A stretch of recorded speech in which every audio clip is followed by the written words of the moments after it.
இந்தியாவையே உலுக்கிய, இந்தியாவில் பெண்களின் பாதுகாப்பு பற்றிய கேள்விகளை எழுப்பிய நிர்பயா சம்பவம் நிகழ்ந்த தினம் இன்று.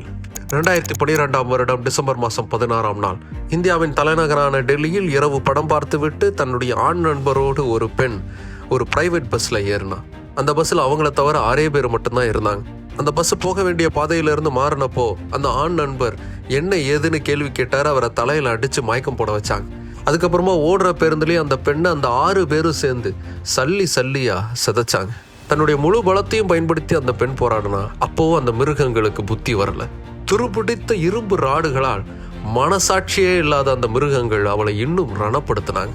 இரவு 10 மணிக்கு பஸ்ஸில் இருந்து அந்த 2 பேரையும் கந்தல் துணியோடு குத்துயிராக கீழே தூக்கி போட்டாங்க அந்த 6 பேர்.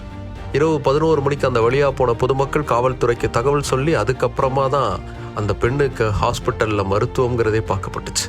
இந்த சம்பவம் நாடு முழுவதும் அதிர்வலைகளை ஏற்படுத்துச்சு.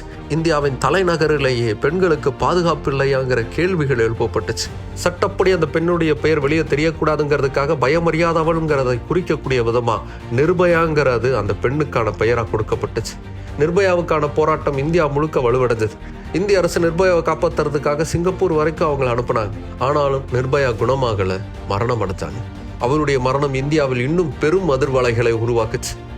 இந்தியாவில் பெண்களின் பாதுகாப்புக்காக தனி சட்டங்கள் உருவாக்கப்பட்டுச்சு.